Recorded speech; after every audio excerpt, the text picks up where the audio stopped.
Hi, welcome to Unit 2. So this unit is called Introduction to Front-End, but honestly, it's more like an introduction to everything. We're going to talk about three main objectives that we're going to use throughout the rest of the course. So it's a pretty important lesson.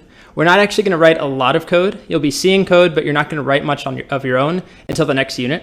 But what we'll start with is just setting up our own developer environment so that we can write code in the next unit. So we need to install Google Chrome if you don't have that yet, and then also Sublime Text so that we have somewhere to write code. And then the next thing, which is a really important objective, is to discuss the difference between front-end and back-end. So when someone says they're a front-end developer or back-end developer, or when I say that this is a full-stack developer course, what does that mean? And it's also important so that we know what we're getting into in the rest of this course. The first half is all front-end, the second half is all back-end, and really the last third is full-stack, front-end plus back-end. So that's important to understand what we're doing so that we have a little framework to reference as we progress. And then we're going to dive a little bit more into front-end specific technologies. So HTML, CSS, and JavaScript. We'll talk about what they are, how they fit together, what roles they play, how they're similar, how they're different, and really just dissect what they do. So that when we start HTML in the next unit, you'll have a little bit better of an idea of how it fits in with all the other pieces. And there's so much that we cover in this class that if I just went straight through and I just covered it all one after another without tying it together, without talking about how it all fits together, it wouldn't really be a great course. You'd be able to follow me, be able to do what I can do, but you wouldn't be able to actually write your own code, be a developer, understand how all these pieces fit together.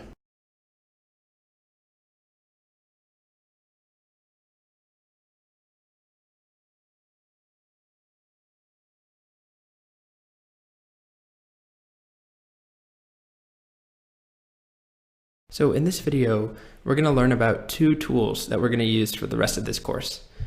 So when we make websites, when we're developing web applications, we need a place to write our code, which would be a text editor, and we need a place to view our code, which would be a web browser. So we use web browsers all the time. It's how you view the internet. It's how you're probably watching this course right now. And you're probably using your favorite web browser or the one that came with your machine. It might be Safari or Chrome or Firefox or Internet Explorer. There's a bunch of web browsers out there, and they all do basically the same thing. They let you view websites. However, we're going to use Google Chrome in this course for two main reasons. One is that we just want to have a standardized browser so that if I do something, I show a shortcut, I show the developer tools, I do something with one of the menus, that you can replicate it yourself.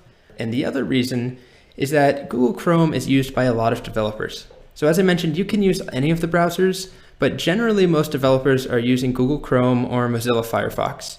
Both of them are solid offerings, especially with their developer tools, which we're going to learn a lot more about as we move forward. But basically dev tools are tools that are made for developers. So things that you may have never seen before because you haven't been a developer, but as soon as you start this course, we're going to be using a lot of the tools that Chrome gives us that are a little bit hidden that help us make websites. So go to the Google Chrome website. It's google.com/Chrome.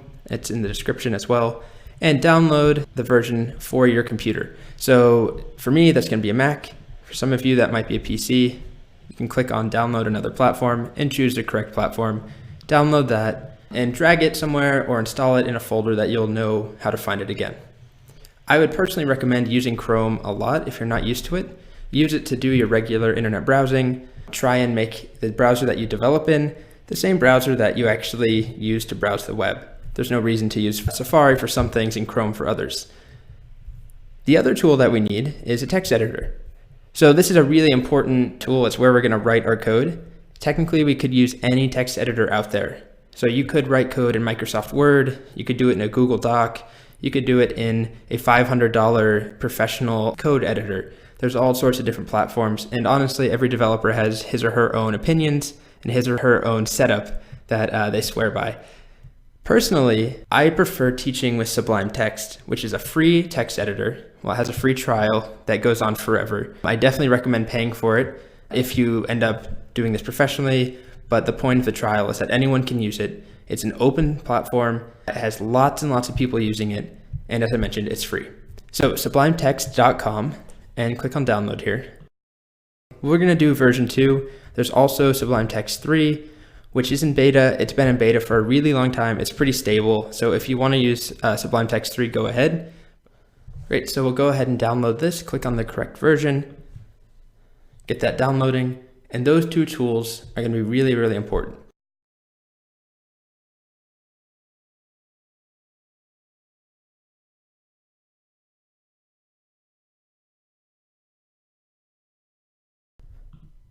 Welcome back. So this video is going to function as a sort of crash course in how the internet works for someone who wants to be a developer. So it's meant to take you from avid internet user like me, who maybe doesn't understand a lot about how the internet works because you don't have to someone who still uses the internet all the time, but understands a little bit about how it works at a high level. It might be surprising, but developers really don't need to know the very low-level nitty-gritty about different data protocols and how they work and this TCP/IP stack and things that you may hear that are very intimidating. That's an entire discipline. There's entire college majors and courses devoted towards how the internet works at a low level. As a developer, things are abstracted away so that we only need to understand the very basics more than your typical user of the internet. But we don't have to be experts on all this very intimidating nitty-gritty stuff. So a few things we want to do here. We want to understand at a high level how the internet works. Things like HTTP, IP, domain names, URLs, what are all those? How do they work together? We want to understand the difference between front-end and back-end development. Also full stack, where does that fit in? And then we also want to be able to view the HTML on any website. So the first thing that I want to do here is actually watch a video. So the link is in the slides. It's also in the description of this video. I'm going to go ahead and open it up. Feel free to watch this on your own. I'm going to watch it in this video and just pause at a few moments, highlight a few important pieces.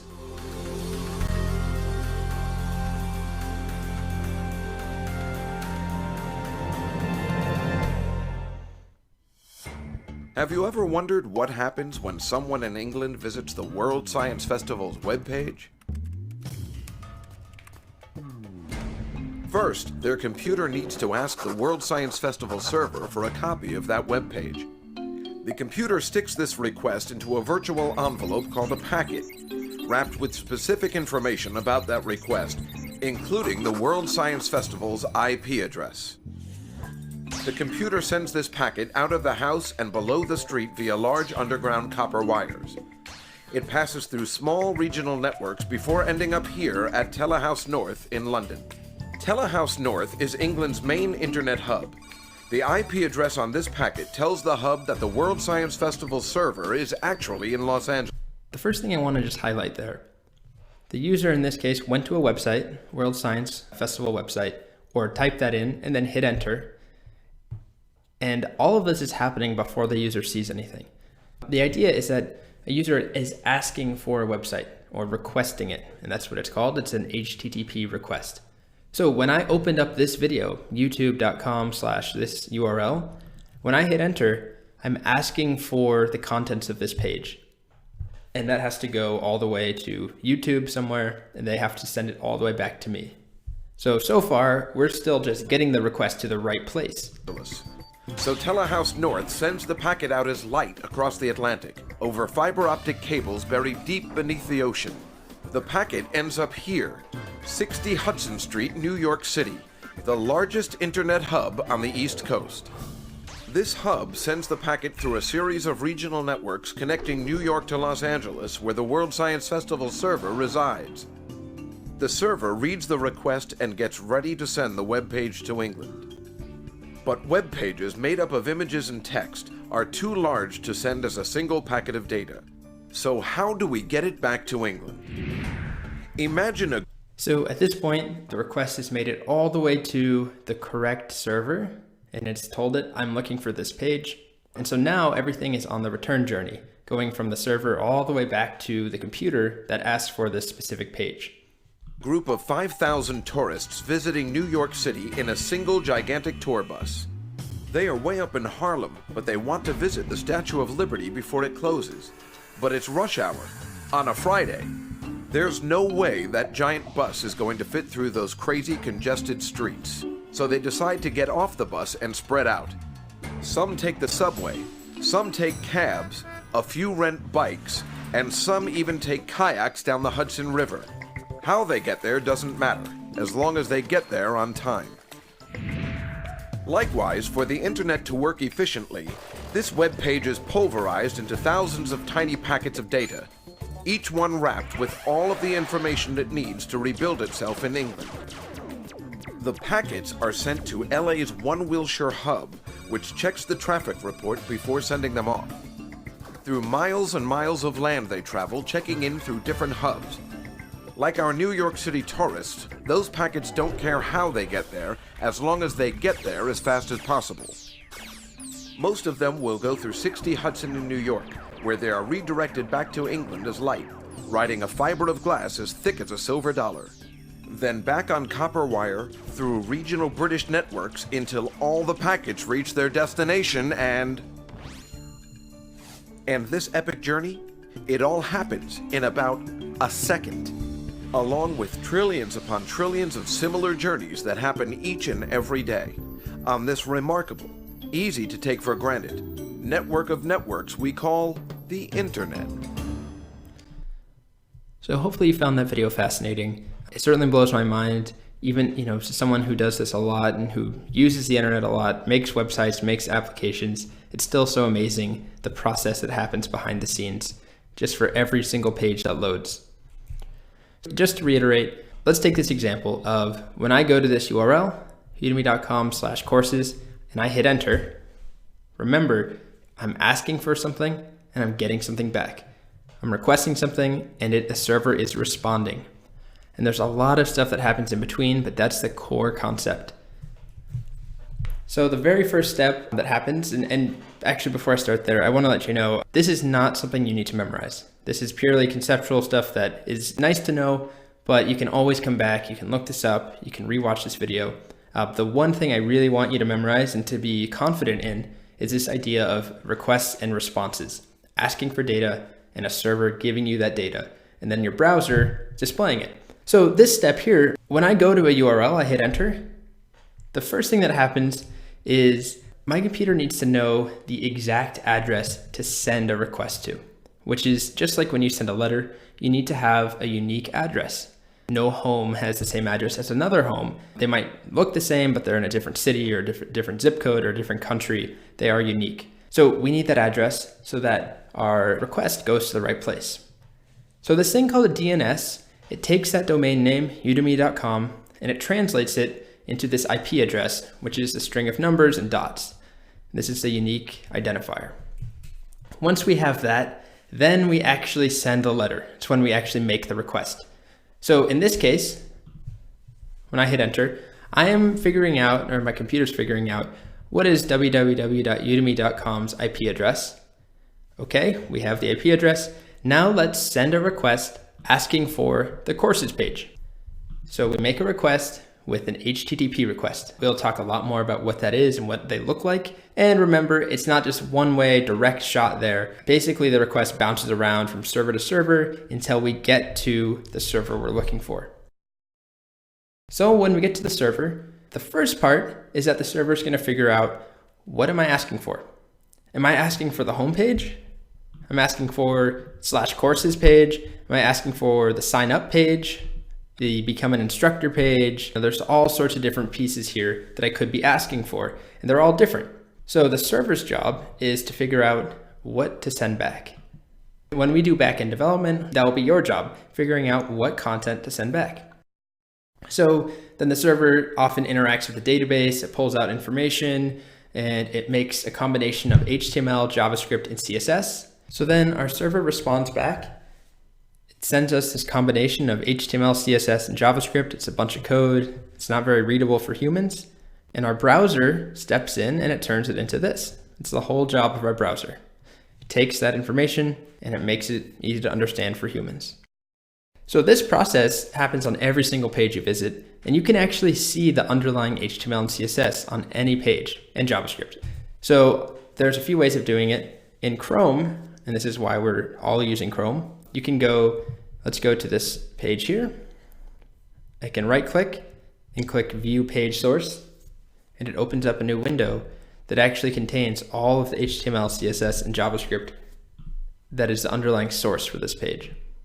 Same thing on YouTube, right click, View Page Source. And so this is on every single site. So there's no way to hide this. The whole job of the browser takes this and it turns it into this. So browsers are definitely complicated things. The good thing is you don't have to know how that works. The browser, that's the whole job of a browser. It takes that code and it turns it into this. So another way you can do it, there's a shortcut in Chrome. You can do Command Option U. On a PC, I believe it's Control Option U. If not, you can just right click in Chrome and view it as well.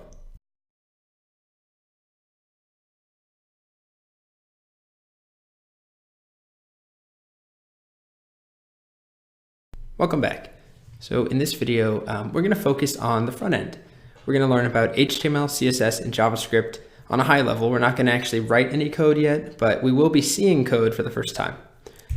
So there's two big things we want to know, which is what's the difference between front end and back end? And then also what's the difference between HTML, CSS, and JavaScript, and what are their respective roles? So let's start by discussing front end versus back end. So when I go to a URL, let's say I go to Facebook, I hit facebook.com, I hit enter. And if you'll remember back to the video on how the web works, I create a HTTP request asking for facebook.com. And that goes to Facebook's server eventually. Facebook then decides what page to send me back. So in the case of Facebook, it needs to figure out what images, what stories, how many likes they have, what friends I have, what posts are at the top, all my settings, my profile pictures, all the stuff that pertains to me. And then it sends it back to me, sends me HTML, CSS, and JavaScript, and my browser displays that for me. So this diagram here kind of just explains the difference between front end and back end, where everything that I get back and that I see in the browser is just HTML, CSS, and JavaScript. It's just the tip of the iceberg, but it is what my browser sees. It is the front end or the client side. It is constructed by the back end.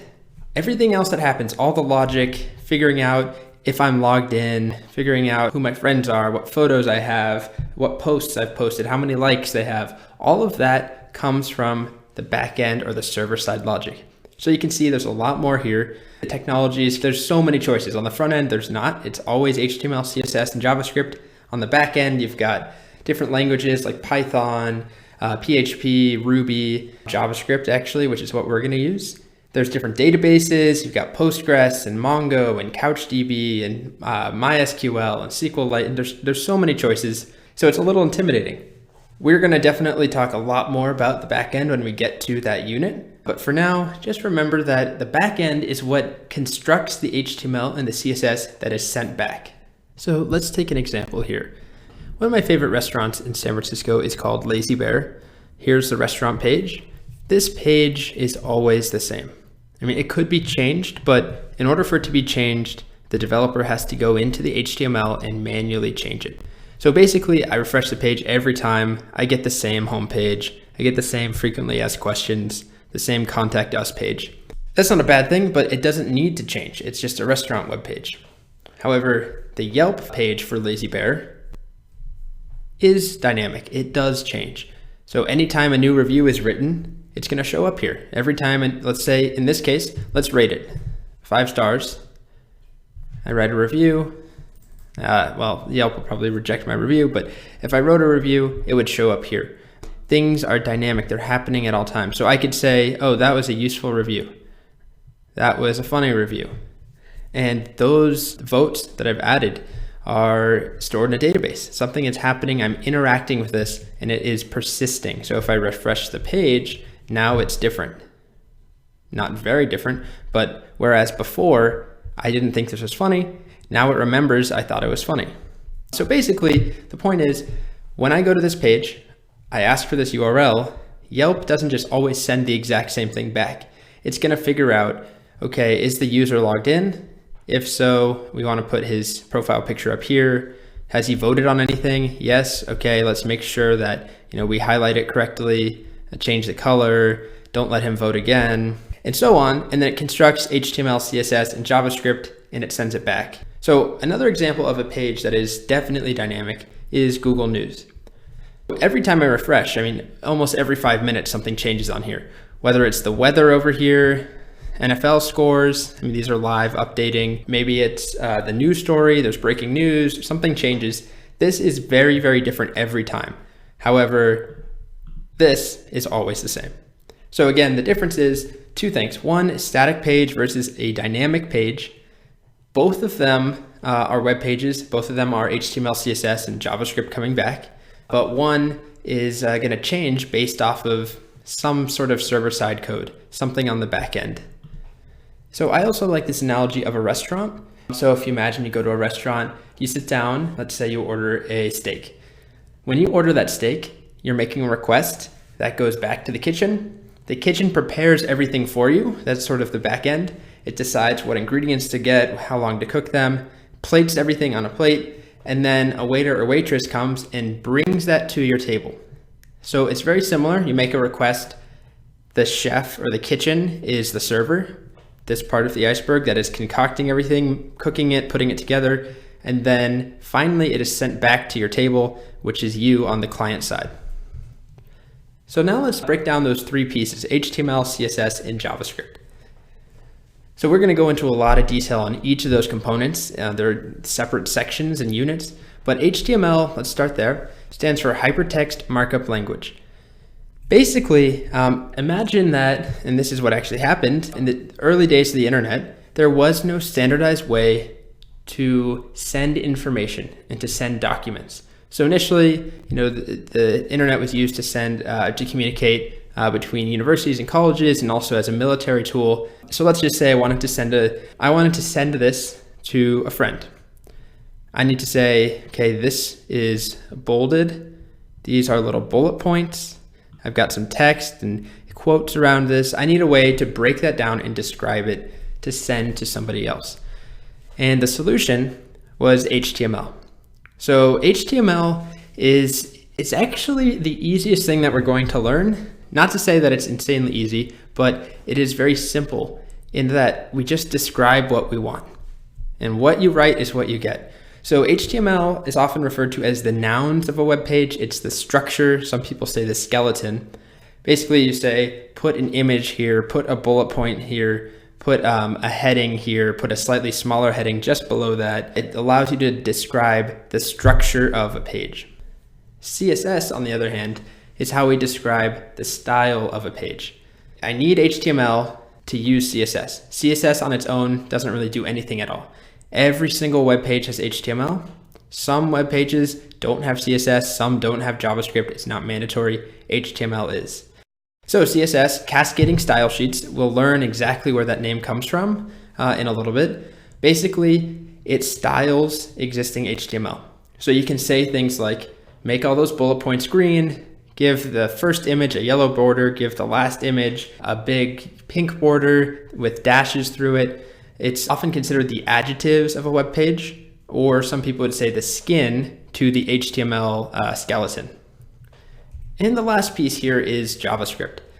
JavaScript it's definitely the most complex thing out of these three.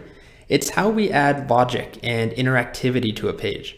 So with CSS and JavaScript, we can make a beautiful looking site, but it's not going to do anything really. We can do simple animations, but we can't load data from somewhere else. We can't make things interactive. We can't add logic or have a game. With JavaScript, we can. Some of the examples I have here are do some math, change color when the user clicks, load new data from Twitter, get the current weather or the current NFL scores. If HTML is the nouns, CSS is the adjectives, then JavaScript is the verbs or the actions on a page.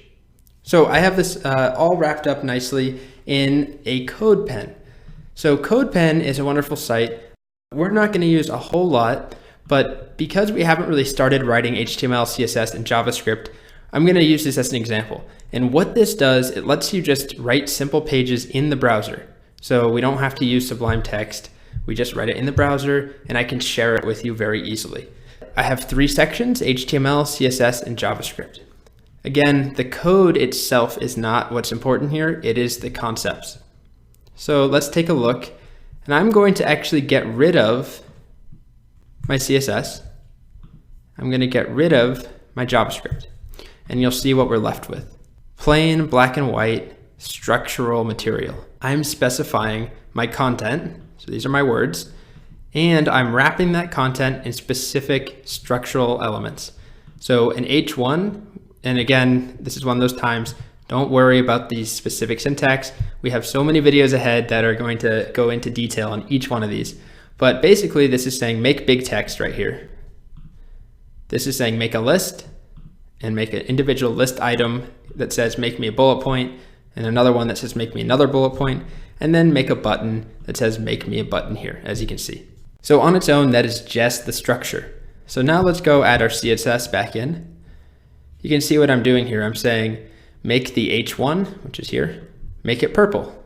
So we could change that to be green. And it changes to green. And I'm also saying make the button have a border, have a background color, and a text color of white. So we can change that to be green text color. It's hard to see, but that changes to green. I can give it a much bigger border, 20 pixels, as you can see there. So that's our adjectives. And the last piece is our JavaScript. So without JavaScript, that button does nothing. Now what we've done is written JavaScript that says when the user clicks the button, pick a random color and change the background color here to that random color. So I'll show you that. I can click and I get a random color. So if I got rid of this JavaScript and I tried to do that again, nothing happens because I don't have any verbs. It's just nouns and adjectives. It's just the structural skeleton and a little bit of skin on top. As I add my JavaScript in, I can add the logic. So JavaScript's really important. This isn't exactly what you would do most likely on a real production site, but you would have maybe a game. You might make Minesweeper. This might be Facebook chat. It might be a form to sign up for a page. You use JavaScript to make it interactive. So again, I encourage you to play around on CodePen. You have the link to this and explore a little bit. There's no rush to move ahead to the next video. Try changing some of these colors if you want. Try changing some of this. Don't focus on the code. It's just fun to play around with, but there's no pressure to understand any of this aside from a very high level overview of what HTML does, what CSS does, and what JavaScript does. All right. Hi, welcome to Unit 3. Up until this point, we haven't written any code really. You've seen me write a little bit. I've talked about HTML, CSS, and JavaScript. We know how they fit together now. And we've installed Sublime Text in preparation for writing code. And now we finally get to start writing code. So there are 2 units about HTML, this one and then the following unit. And in this first one, there are 3 main things that I want to talk about around HTML. The first is that by the end of this unit, I want you to be able to write your own properly structured HTML documents. So there's a set of tags or some code that every HTML document must have. There's a set of rules we have to follow. So that's the first thing I want you to be able to do. Then we're going to talk about different types of tags. So I'm going to introduce some of the common HTML tags, common elements of 2 different varieties, closing and self-closing tags. So I want you to be able to understand and define the difference between the 2, and I want you to be able to use the 2 types inside of your documents. And then the last thing is that at the very end of this unit, I'm going to give you a small project. It's really more of an exercise than a project, but these will get more and more complicated, more exciting, definitely more styled towards the end of the class. But to start, it's going to be pretty simple. And the idea is that you can use this assignment to assess your progress. So I'm going to give you a photo of a website that I've made. And website is pretty generous. It's really just a simple web page, no styling, pure HTML. You're going to take it and you're going to have to figure out exactly how to recreate that website using HTML. So from a photo,